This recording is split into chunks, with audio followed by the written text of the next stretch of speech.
आपकी जो होली है उसके लिए आप सबको बहुत बहुत बधाई।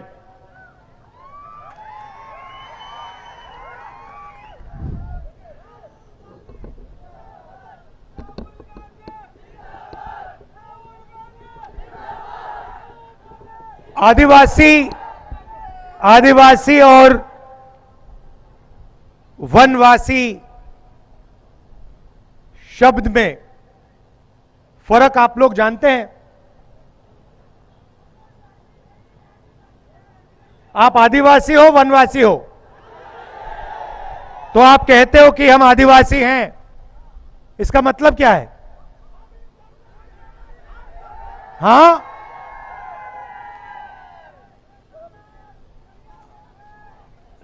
बताइए मतलब क्या है इसका? हम इस देश के मालिक हैं।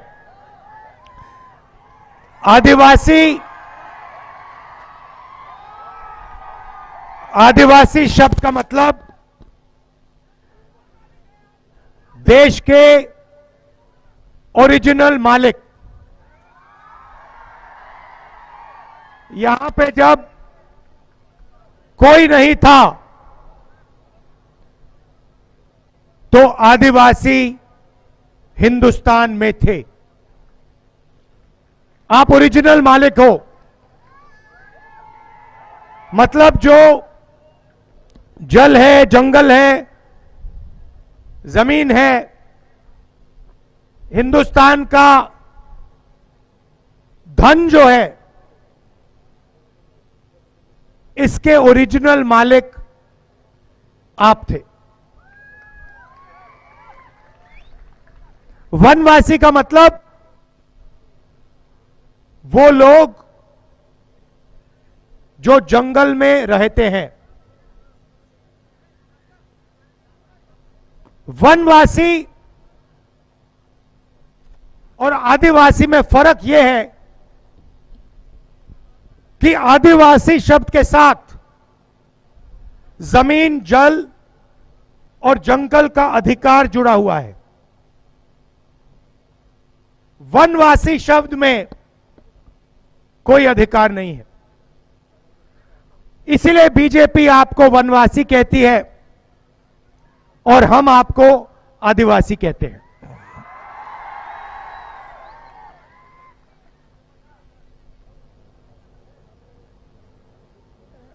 हिंदुस्तान का जो आइडेंटिटी कार्ड है, आधार कार्ड, जिससे हिंदुस्तान के हर नागरिक को आइडेंटिटी मिलती है, देश को पता लगता है ये है कौन। उसको हमने यहां लागू क्यों किया? आदिवासी डिस्ट्रिक्ट में क्यों लागू किया? क्योंकि हम आपको मैसेज देना चाहते थे कि आप इस देश के ओरिजिनल मालिक हो और ये जल, जंगल और जमीन ये आपका था और आपसे ये लिया गया। और अगर ये आपका था तो जमीन पर, जल पर और जंगल पर आपका हक बनता है।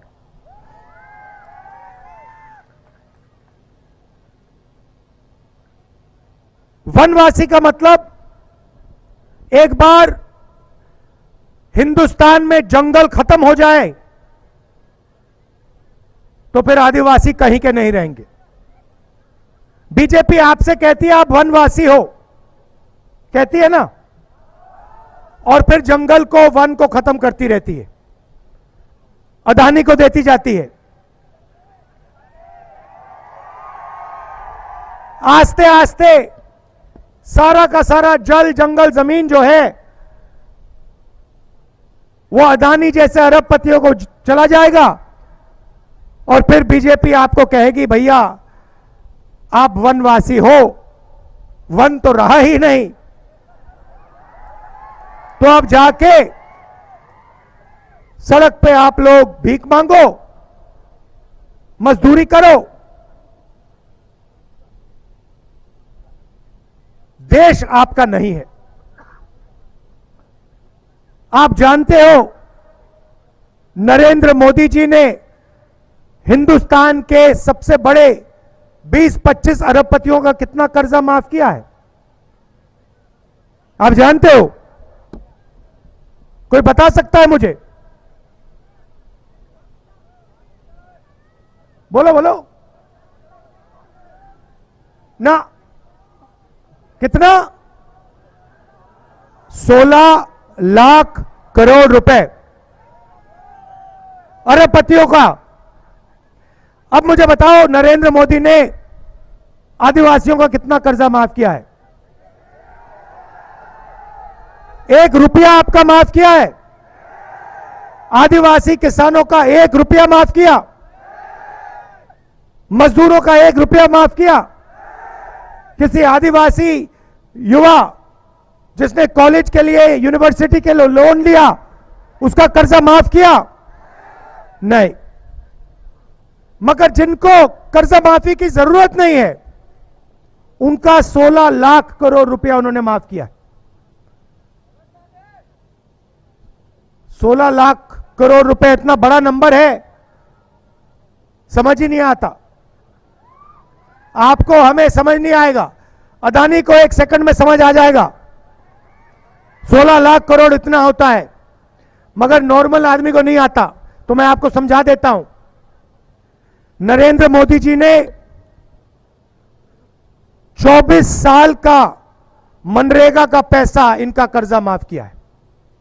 अगर आप हिंदुस्तान का पूरा मनरेगा का पैसा साल का जोड़ें तो 65,000 करोड़ रुपए बनता है। 24 साल का पैसा इन्होंने 20-25 अरबपतियों का कर्जा माफ किया। 24 साल मनरेगा का पैसा माफ किया है 20-25 लोगों का। 22 लोग हैं हिंदुस्तान में, उनमें से अदानी है, अंबानी है, नाम आप जानते हो। उनके पास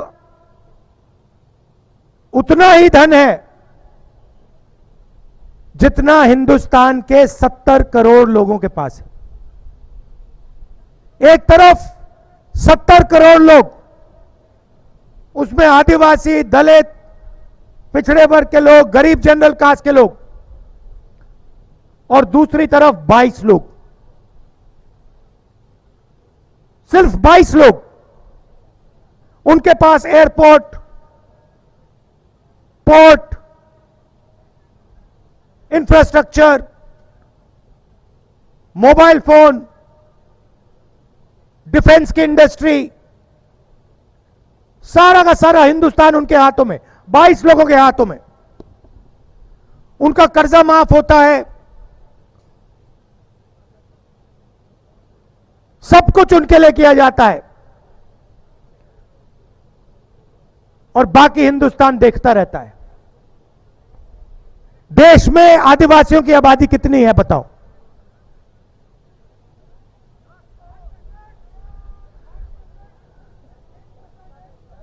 कितना? 8%। तो सवाल भागीदारी का है, और कोई सवाल नहीं है। आपकी आबादी 8%, क्या आपकी भागीदारी 8% है? मैं आपको बताता हूं आपकी भागीदारी के बारे में।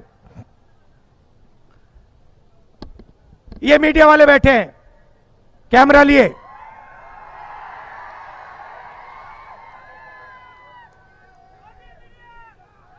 Modi media, Adani media. अच्छा, ये जो है रिपोर्टर, इनकी गलती नहीं है, इनकी गलती नहीं है। इनको सैलरी से बांध रखा है, अगर इन्होंने कुछ कहा तो उठा के आउट कर देंगे। आप हिंदुस्तान की मीडिया कंपनी की मालिकों की लिस्ट निकालिए। 30-40 होंगे। और फिर बड़े बड़े एंकर्स की लिस्ट निकालिए, बड़े रिपोर्टर्स की लिस्ट निकालिए। आपने चेहरे देखे हैं, कभी आपने मीडिया में, टीवी पे कोई आदिवासी जर्नलिस्ट देखा है? मीडिया के मालिकों के लिस्ट में कोई आदिवासी है? तो मीडिया में आप नहीं हो। मीडिया में आपकी 0% भागीदारी। एक आदमी नहीं आपका। आपकी जमीन का मुद्दा, जल का मुद्दा, जंगल का मुद्दा मीडिया में आपको नहीं दिख सकता। सोशल मीडिया में बीजेपी के नेता ने आदिवासी युवा के मुंह पे पेशाब किया। आपने देखा होगा, देखा? मैंने देखा। सोशल मीडिया पे आएगा, मीडिया पे नहीं आ सकता।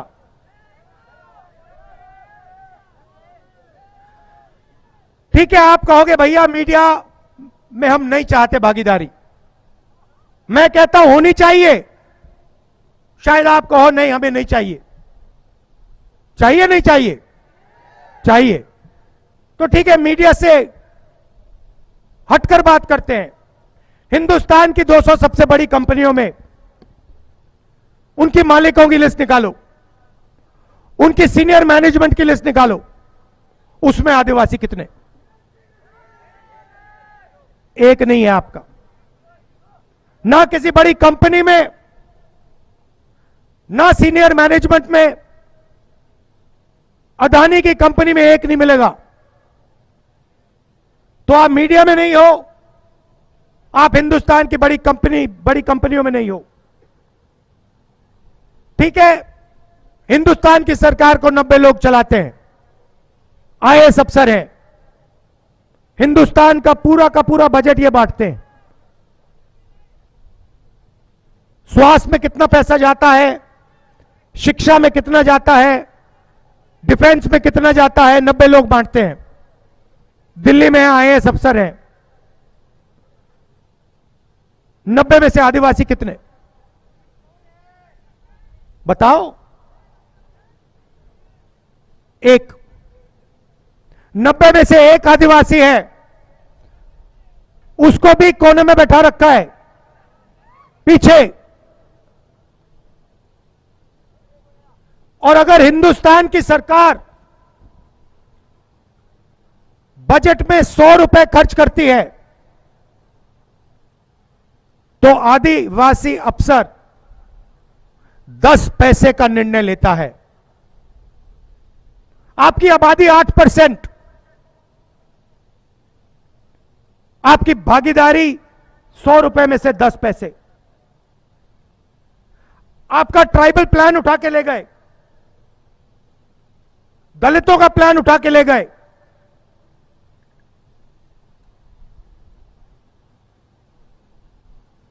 जहां भी देखो हिंदुस्तान में आपके खिलाफ अन्याय हो रहा है। जमीन किसकी जाती है? आदिवासी की जाती है। बड़े बड़े प्रोजेक्ट्स बनते हैं। अभी मैं गुजरात से आया। गुजरात की 25% जमीन, पूरे गुजरात की 25% जमीन अक्वायर कर ली। अक्वायर कहां से हुई? किसकी जमीन अक्वायर हुई? आदिवासियों की, दलितों की, पिछड़ों की।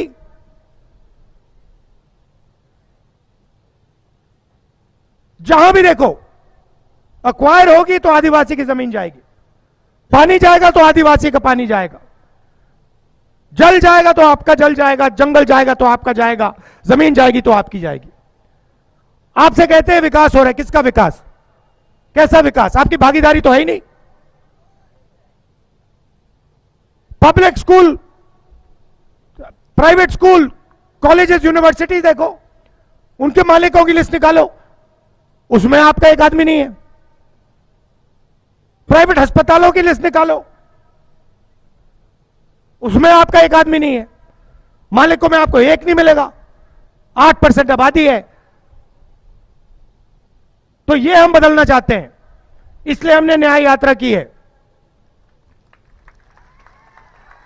और ये सिर्फ आपके खिलाफ नहीं हो रहा है, ये हिंदुस्तान के सब गरीब लोगों के साथ हो रहा है। आप 8% हो, दलित 15% हैं, पिछड़े 50% हैं, सबके साथ ये हो रहा है। आपके साथ ज्यादा हो रहा है, दलित भाइयों के साथ ज्यादा हो रहा है, मगर सबके साथ हो रहा है। इसलिए मैंने कहा कि 2 काम करने हैं। सबसे पहले सबकी गिनती करनी है, इस देश में किस वर्ग के कितने लोग हैं, आदिवासी कितने हैं, दलित कितने हैं। वो 8% है, मगर उसका पक्का पता लगाना है। 8% हैं, 10% हैं, 12 हैं, कितने हैं। तो सबकी सबसे पहले गिनती करनी है। उसके बाद गिनती करने के साथ इकोनॉमिक और फाइनेंशियल सर्वे, यह पता लगाना है कि हिंदुस्तान की बड़ी बड़ी कंपनियों में, हिंदुस्तान की संस्थाओं में, हिंदुस्तान की सरकारों में, प्राइवेट अस्पतालों में, ब्यूरोक्रेसी में आदिवासियों की कितनी भागीदारी है। क्या 8% है या नहीं है? और अगर नहीं है तो फिर 8% कम से कम होनी चाहिए और होगी। इसीलिए मैं हर मीटिंग में कह रहा हूं, जाति जनगणना, इकोनॉमिक और फाइनेंशियल सर्वे क्रांतिकारी कदम है, और यह कदम कांग्रेस पार्टी अपने मैनिफेस्टो में डाल दी है, और जैसे हमारी सरकार आएगी हम इसको पूरा करके आपको दे देंगे। दूध का दूध, पानी का पानी हो जाएगा। चोट लगती है, डॉक्टर के पास जाते हो, पहले कहते हो भैया चोट लगी, डॉक्टर कहता है एक्सरे कराओ, कहता है नहीं कहता है? हम हिंदुस्तान का एक्सरे कराना चाह रहे हैं। हमें मालूम है कि आदिवासियों को, दलितों को, पिछड़ों को, गरीब जनरल कास्ट के लोगों को चोट लगी है, सबको मालूम है। अब पता लगाना है कितनी चोट लगी है और किसको लगी है। एक्सरे कराना है, एमआरआई कराना है। यही है जाति जनगणना, इकोनॉमिक सर्वे, फाइनेंशियल सर्वे, इंस्टीट्यूशनल सर्वे। दूसरा वायदा हमने किया, किसानों को लीगल एमएसपी, कानूनी एमएसपी, कम से कम दाम गारंटी करके कांग्रेस पार्टी हिंदुस्तान के किसानों को देने जा रही है।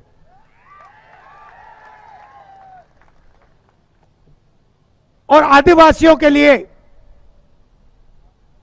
हमने 5 चीजें, ऐतिहासिक चीजें अपने बजट में आपके लिए डाली हैं।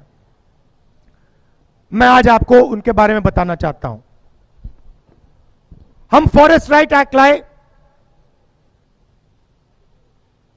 बीजेपी ने उसको कमजोर किया, और जो आपकी क्लेम्स बनती हैं, जो आपकी जमीन की क्लेम्स हैं, उनको पूरा नहीं किया। आपका जमीन का जो हक है वो आपको नहीं दिया। बहुत सारे लोगों की जो क्लेम्स हैं उनको रिजेक्ट कर दिया। सही? जैसे ही हमारी सरकार आएगी, 1 साल के अंदर आपकी सारी की सारी जो क्लेम्स हैं उनको हम सेटल कर देंगे, जमीन आपके हवाले हो जाएगी।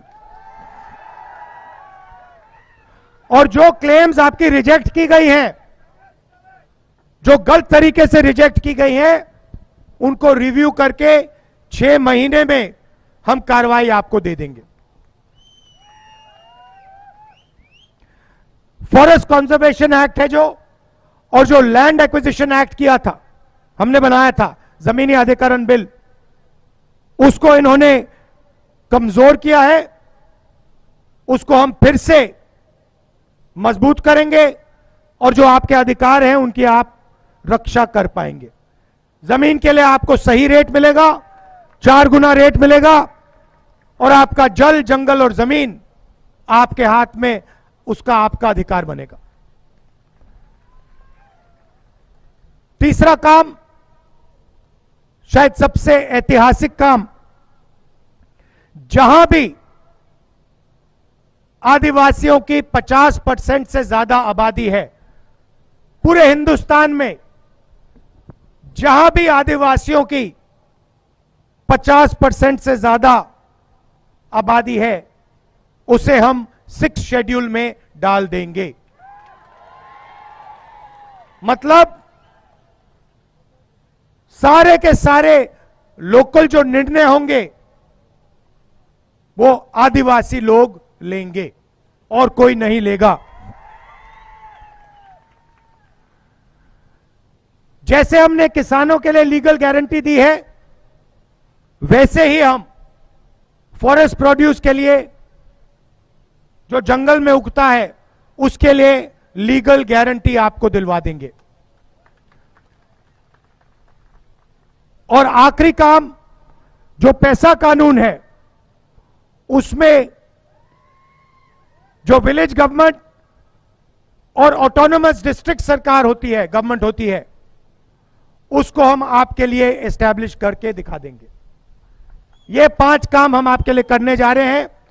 आखिरी बात जो आपने यहां बोली, जो ट्राइबल सब प्लान, दलित सब प्लान की बात है, जो कानून आंध्र में बनाया गया है, जिससे उस पैसे की रक्षा होती है आपके लिए, और वो आपके लिए ही प्रयोग किया जा सकता है, और अगर प्रयोग नहीं होगा, अगले साल भी वो पैसा आपका होगा, वो भी हम दिल्ली में कानून बना देंगे। मगर सबसे बड़ा मुद्दा भागीदारी का है, और हम उसको छोड़ने वाले नहीं हैं। आपकी आबादी 8% है, आपका जल है, आपका जंगल है, आपकी जमीन है, उसकी रक्षा होगी, और जो आपका हक बनता है वो हम आपको दे के दिखाएंगे। आप सब दूर दूर से आए, एक बार फिर मैं आपको होली की बधाई देता हूं। नमस्कार, जय हिंद और धन्यवाद।